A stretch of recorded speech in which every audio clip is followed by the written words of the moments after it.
안녕하세요. 필러 마법사 공진입니다. 제가 다른 채널에 등장을 했다가 너무 좋게 봐주셔서 많은 사랑을 받고 있는데, 또 제 채널에서 제가 어떻게 시술을 하고 어떤 부분에 필러를 어떻게 해야 되고 어떤 실을 써야 되고 어떤 EBD를 써야 되는지 좀 자세히 쭉 한번 설명드리고, 좀 필러에 대한 편견이나 실리프팅에 대한 편견 같은 게 좀 사라지셨으면 좋겠습니다. 이렇게 큰 모니터에 한 분 한 분 여러 가지 케이스를 띄워놓고 어떻게 했고 어떻게 하면 좋은지, 이런 인상을 주려면 어떤 식으로 변화를 줘야 되는지 하나하나 설명드리면서 진행해 보도록 하겠습니다. 그러면 첫 번째 케이스 한번 해보도록 하겠습니다. 되게 젊은 분이고 예쁘신 분인데 인디안 주름이 굉장히 심했었어요. 인디안 주름은 치료하기가 쉽지 않다라는 말이 많이 있는데, 반은 맞고 반은 틀린 말입니다. 그리고 팔자, 마리오네트, 심해 보이진 않지만 뭔가 그늘이 져 보이는 부분들이 분명히 있죠. 제가 주로 가장 많이 하는 필러 세트가 앞볼, 눈물꼬랑 팔자, 마리오네트 이렇게 합쳐서 하고요. 과거에 이제 인스타에 요거를 합쳐서 뭐 샤이닝 필러다, 얼굴이 밝아지는 필러다 이렇게 말씀드렸는데, 우리가 얼굴은 앞면도 있고 측면도 있고 외곽선도 있는데, 앞면에 있는 이런 선들을 다 없애주는 겁니다. 얼굴에 있는 이런 선들이 다 없어지게 되면은 얼굴이 당연히 밝아지겠죠. 그런데 또 이런 말들이 있죠. 필러를 하면 얼굴이 너무 빵빵해지고 과해져서 연예인들 그거 다 필러해서 그렇게 된 거 아니에요, 선생님? 저도 그렇게 되는 거 아니에요? 이런 걱정들 정말 많이 하시거든요. 저는 그럴 때마다 말씀드리는 게, 그게 필러라면 시술을 잘못한 거지 필러는 죄가 없다 라는 말을 많이 하고요. 그리고 그런 분들의 대부분은 제가 봤을 때는 지방이식 하시는 경우가 많다고 생각이 됩니다. 지방이식을 나쁘게 말하려고 하는 건 절대 아닌데, 왜냐면은 필러로 그만큼의 볼륨을 주는 게 오히려 더 힘듭니다. 그렇게 만든 것 자체가 힘들어요. 근데 지방 같은 경우는 장점이 cc당 가격이 필러보다 훨씬 싸죠. 그래서 적은 가격에 얼굴 전체에 하기가 좋죠. 그리고 생착률에 따라서 많이 생착이 되면 좀 과하게 남아있기도 하고, 또 생착이 안 될 거 생각해서 또 많이 넣었는데 또 빨리 빠지기도 하고, 좀 예측률이 떨어지는 면이 있습니다. 또 지방이식 많이 하시는 분들께서 그거 아니다 라고 말씀하실 수 있는데, 저도 이제 필러가 아닌 시술에 대해서 필러를 오해받는 부분에 대해서 설명드리려고 하는 거니까 오해하지 마시고요. 제가 봤을 때 대부분은 그게 필러가 아니다 라고 말씀드리고 싶어요. 이 부분들 같은 경우도 후사진을 이제 제가 많이 띄워드릴 수는 없는데, 언뜻 나올 때 한번 보시면 절대 과하게 시술을 하지 않아요. 제가 시술을 할 때 풀페이스를 하더라도요, 한 부위 하고 그걸 보여드리고 이렇게 하기 때문에 시술 시간이 굉장히 길어요. 근데 그렇게 하는 이유가 10cc를 하더라도 15cc를 하더라도 그것은 그 양이 필요하기 때문에 그 양을 넣는 거거든요. 근데 만약에 10cc를 하고 다 끝나고 보여드리잖아요? 그럼 정말로 환자분들이 뭐가 달라졌어요 이러시는 경우가 되게 많아요. 그만큼 자연스럽게 변화한다는 거죠. 필러 시술이라는 거는 가하지 않는 게 가장 최고의 장점입니다. 그래서 뭔가 과하게 시술이 되었다 그러면 필러 시술이 잘못된 거지 필러가 죄가 있는 건 아니라는 점 강조해서 말씀드리고 싶습니다. 그래서 첫 번째로 제가 많이 하는 시술은 이렇게 얼굴의 앞면에 있는 선들을 지우는 건데요. 이 중에서 가장 어려운 것은 제 눈물꼬랑입니다. 눈물꼬랑 시술이 가장 어렵다는 것은 필러를 많이 하시는 분들은 대부분 다 동의하실 내용이에요. 그리고 저 같은 경우도 요즘 오히려 좀 덜 무리를 하는 것이, 눈물꼬랑 같은 경우는 정말 정교하게 교정을 하게 되면 100% 교정해 드릴 수는 있거든요. 근데 저는 요즘 90%, 95% 원하면은 이제 99%까지는 하지만 97% 그 이상은 잘 안 하려고 합니다. 왜냐면 정교하게 교정할수록 얕게 들어가야 되거든요. 얕게 들어가게 되면 눈물꼬랑에서만 생기는 특수한 현상이 있습니다. 벌징이라고 해서, 특히 요 부위입니다. 동공에서 내려오는 딱 요 부위에 눈물꼬랑에서 필러가 폭 튀어나오는 현상이 시술하고 한 2, 3일 뒤에 생기는 경우가 있어요. 그거는 이유는 아직 아무도 몰라요. 왜 그렇게 생기나요? 얕게 들어갔을 때 그런 현상이 생기는 부위는 눈물꼬랑밖에 없습니다. 제가 만든 가설은 안쪽에 이 눈물꼬랑에 인대가 되게 강하게 있거든요. 티어트러프 리가멘트가 있고, 바깥쪽에 또 다른 리테이닝 리가멘트라고 부르는 것이 있습니다. 그 요 사이에 딱 끼이게 됩니다, 필러가. 그리고 눈물꼬랑이고 하는 것은 이 알륜근, 우리가 눈을 이렇게 감을 때 쓰는 이 알륜근의 구조가 두 가지로 나눠져 있거든요. 팬케이크처럼 이렇게 있는데, 안쪽에 팬케이크, 바깥쪽에 도너츠 형태로 있고, 하나의 근육의 두 파트의 사이가 정확히 눈물꼬랑과 일치를 합니다. 그런데 하나의 근육이지만 두 개의 파트가 하는 일이 달라요. 안쪽 파트는 조금 더 미세하게 움직이고 바깥 파트는 더 이렇게 심하게 찡그리는 거죠. 그러니까 두 개의 움직임이 다르니까 그 사이에 필러가 끼어서 뭔가 뭉치는 현상과 동시에 너무 얇게 들어갔을 때 수분이 많이 흡수되는 현상. 그래서 기존에는 수분이 흡수되는 현상 때문이라는 말이 많았죠. 제가 봤을 때 뭉치는 현상이 더 강하지 않나 그렇게 생각합니다. 그렇기 때문에 눈물꼬랑 시술이 어려운 겁니다. 저 눈물꼬랑 타원에서 잘못해서 오시는 경우가 많은데 제가 이런 얘기는 잘 안 하려고 하지만 그분 원장님들께서 최선을 다하셨을 테고 또 심지어 제가 하더라도 저도 원숭이에서 나무에서 떨어지는 날들이 있거든요. 그만큼 어렵고 그만큼 신경 써서 해야 되는 겁니다.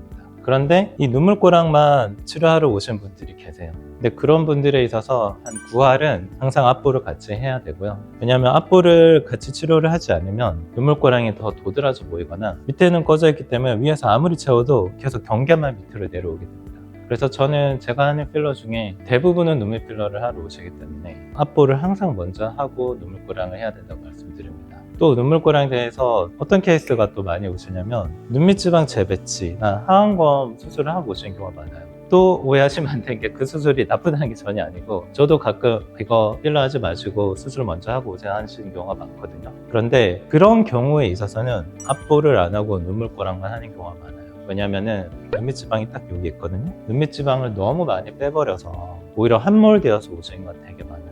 그럴 때는 앞볼은 놔두고 눈물꼬랑만 치료하기도 합니다. 딱 보면 알아요. 딱 보면은 제가 혹시 눈밑지방 재배치 하셨어요? 그러면 어떻게 하셨어요? 그러거든요. 전형적으로 그런 분들은 앞볼은 볼륨이 살아있는데 눈밑 부위에만 딱 볼륨이 확 꺼져 있는 경우들이 많습니다. 그럴 때는 눈물꼬랑만 하면 됩니다. 그래서 정리를 하면 눈물꼬랑은 정말 어려운 부위가 맞다. 그리고 양 조절이 관건인데 이 양 조절을 하는 게 실력이다. 그리고 양 조절을 잘하려면 깊이 조절도 잘해야 된다. 그렇기 때문에 굉장히 난이도가 있는 부위다. 강의할 때 이제 눈물꼬랑 강의를 많이 했는데 쉽게 교육을 해달라 그러세요. 어려운 부위를 쉽게 교육한다는 게 참 난감하기도 하고 그래서 최대한 좋게 강의를 해드리려고 하는데 부위 자체가 어려우니까 좀 한계가 있는 것 같습니다. 그리고 이제 팔자로 내려오겠습니다. 이런 분들 오면 일단 저는 앞볼, 눈물꼬랑을 먼저 해서 깨끗하게 만들어 드리고 나서 팔자로 내려옵니다. 순서를 이제 보통 위에서부터 아래로 하는 이유는 여기가 필러가 들어가면 살짝 당겨지는 게 있어요. 우리가 포인트 리프팅 할 때 여기를 필러를 넣어주면 인대가 당겨지면서 약간 올라오거든요. 그렇기 때문에 앞볼 쪽에 먼저 필러를 해주고 눈물꼬랑까지 정리를 한 다음에 이제 팔자로 내려옵니다. 팔자가 논란이 되게 많아요. SNS에 뭐 쇼폼이나 유튜브나 이런 데 보면은 팔자의 유형 이렇게 해서 유형에 따라 이렇게 치료해라 저렇게 치료해라 그러는데 다 맞는 말입니다. 너무 이쪽에 살이 많으면 지방 분해 주사를 하고 울세라를 해라 아니면 뭐 다른 EBD 해라 아니면은 여기만 폭 꺼졌으면 여기를 넣어라 아니면 팔자가 쭉 내려와 있으면 뭐 스컬트라 해라 주베록 해라 이런 말들이 있는데 다 맞는 말입니다. 다 맞는 말인데 제가 주로 필러로 하는 이유는 뭐냐 어떤 환자가 왔을 때 이분의 예산은 정해져 있어요. 그 예산 안에서 최저 가격으로 최고 효과를 내는 건 필러이기 때문입니다. 예를 들면 당연히 어느 정도 처져서 나이가 있으신 분들이 오시면 당기고 채우면 너무 좋죠. 너무 좋은데 실리프팅 가격이 꽤 비싸고요. 통증이 실리프팅을 되게 무서워하시는 경우가 되게 많아요. 그냥 뭔가 이렇게 뚫고 들어간다는 그것 때문에 무서워하시는 경우도 많고 그래서 많은 원장님들께서 SNS나 유튜브에 이 유형에서는 울세를 하시고 이 유형에서 실을 하라 그러는데 그런 유형조차도 저는 필러를 하고 있습니다. 근데 이제 그런 유형에 있어서는 한계가 있다면 한계는 말씀드리고 진행드려요. 이렇게 너무 처져 있기 때문에 이거를 당겨주시면 좋은데 보통 또 그런 경우는 연세가 있으신 경우가 많아요. 그런 분들은 또 실을 엄청 강하게 당기는 것까지 원하진 않으시거든요. 그렇기 때문에 필러로 어느 정도만 개선을 해드리면 굉장히 만족하십니다. 그리고 젊은 분들, 그러니까 이 정도 나이 혹은 50대 미치면은 여기 살이 이렇게까지 있으신 경우가 많지는 않아요. 그리고 오늘도 이제 그런 분이 오시긴 했는데 30, 40대도 이렇게 잡혀 있으신 분들이 계시긴 하세요. 마찬가지입니다. 이런 분들도 실을 권하거나 울세라를 하자고 했을 때 그 비용을 부담스러워 하시는 경우가 많아요. 그렇기 때문에 필러로도 그분들을 100% 교정이 힘들지만 충분히 60%, 70%, 80%까지 교정을 할 수 있거든요. 그러면은 자연스럽게 짙은 그림자가 연해지면서 자연스럽게 좋아지고 절대 원숭이처럼 되지 않습니다. 여기서 제가 미용 원장님들끼리 좀 교류를 하면 좋겠다 싶어서 제가 저희 병원에서 커뮤니티 행사를 한 적이 있는데 그날 첫 주제가 팔자였어요. 근데 제가 정말 놀란 게 팔자에 대한 미감이 정말 너무 다르더라고요. 저는 팔자라고 하면 이게 팔자거든요. 근데 제가 오늘도 SNS 봤는데 팔자 얘기를 할 때 팔자는 여기만 얘기하시는 원장님들이 되게 많더라고요. 그래서 저는 그게 약간 되게 놀랐어요. 그러니까 저한테는 팔자는 이 라인이지 이 삼각형이 아니거든요. 알라 리세스 혹은 리스토 스페이스라고 표현하는 부위이긴 한데, 여기를 아주 과거의 방식 니들로 콕 수직으로 찔러서 쭉 짜게 되면 100% 밀려납니다. 팔자 필러하면 밀려난다는 얘기를 많이 하잖아요. 이렇게 하면 밀려나요. 0.5cm만 여기 콕 찔고 쭉 짜도요, 여기 손대고 있으면 밀려나는 게 느껴집니다. 왜냐하면 동양인들의 골격이 그렇게 크지 않기 때문에 팔자가 밀려난다는 얘기가 많이 생긴 것 같아요. 그리고 아까 이 라인을 교정할 때 뭐 스컬트라나 콜라겐 스티뮬레이터 쓰는 거 당연히 좋습니다만은 3회 해야 되고 많은 시간이 걸리죠. 근데 필러로 정교한 테크닉으로 얇게 채워주면은 이렇게 선만 예쁘게 없어지지 과하게 올라오지 않아요. 그래서 원숭이처럼 된다고 했을 때 여기든 과하게 넣어서 문제가 되는 겁니다. 저는 오히려 이 부위는 과하게 안 채워요. 제가 봤을 때 여기를 과하게 채우는 게 더 원숭이 같거든요. 아이들도 보면은 이쪽 라인은 없어도 이쪽은 꺼져 있어요. 애기들도 보면은.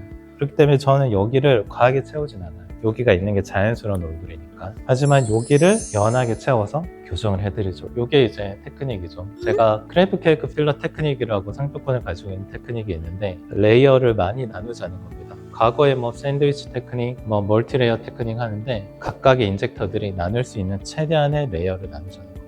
제가 며칠 전에 한번 세봤어요. 제가 팔자 필러 할 때 레이어를 몇 번이나 나누나. 3번 나눌 때도 있고요. 어떤 분들은 5번 나눠서 넣을 때도 있어요. 깊게 넣고 그보다 얇게 넣고 좀 더 얇게 그래도 선이 좀 남아서 조금 더 얇게. 아까 말씀드렸듯이 눈물꼬랑을 제외한 다른 부위는 얇게 넣는다고 해서 벌징 현상이 일어나지 않거든요. 그래서 얼마나 레이어를 잘 나눠줄 수 있느냐가 인젝터의 어떤 스킬을 좀 반영한다고 볼 수 있겠습니다. 그러고 나서 이 라인이 연하게 깨끗하게 없어지고, 우리가 팔자 지우개라는 말을 많이 쓰는데 연하게 없어지고 여기도 그림자만 살짝 연하게 지워줍니다. 그러면 이미 굉장히 얼굴은 많이 좋아져요. 그러고 나서 마리오네트 쪽으로 오면은, 여기도 제가 하원장 강릉현 유튜브 인터뷰 때 마리오네트 얘기를 했다가 좀 곤혹을 치렀는데, 마리오네트 같은 경우는 제가 울세라 하지 마라, 실루팅 하지 마라, 필러 일시시면 된다 이렇게 해가지고 정말 필러만 하러 오신 거예요. 근데 그런 분들이 다 약 60대 이상 분들이 많이 오셨어요. 그런 분들은 실리프팅이 사실 필요한 분들이거든요. 그래서 제가 실리프팅을 권해드렸음에도 불구하고 실하는 건 싫다, 필러로만 해달라 그래서 해드리고 많이 좋아졌는데, 아쉬워서 다시 오신 분이 한 2-3분 계세요. 실은 그래도 거부하셔서 제가 필러 좀 더 해드려가지고 그래도 최대한 80% 이상 90% 이상 다 많이 교정을 해드렸는데, 제가 그 말씀을 드린 이유는 이렇게 어느 정도 많이 처짐이 없을 때, 정말 이렇게 물룩하게 처져 있으면 필러는 한계가 있습니다. 그런데 그렇게 심한 정도의 처짐이 아니면은 우리가 굳이 실로 이렇게 잡아당기거나 울세라로 이렇게 잡아당기지 않더라도 여기 단차만 챙겨주면 돼요. 그래서 이거를 제가 라인으로 보지 말고 이 면으로 봐라, 삼각형 면으로 보고 하면은 이 단차만 맞춰주면 깨끗해지는 거죠. 그래서 우리가 요즘 좀 습관적으로 울섬하지 그러는데, 너무 습관적으로 그것만 하는 경향이 있지 않나. 사실 그렇게 하면 수백만 원의 비용인데 필러를 여기에 1cc만 나눠서 해줘도 단차만 맞춰주면 깨끗해진단 말이죠. 그래서 이분도 이 사진을 보시면 굉장히 얼굴이 깨끗해졌죠.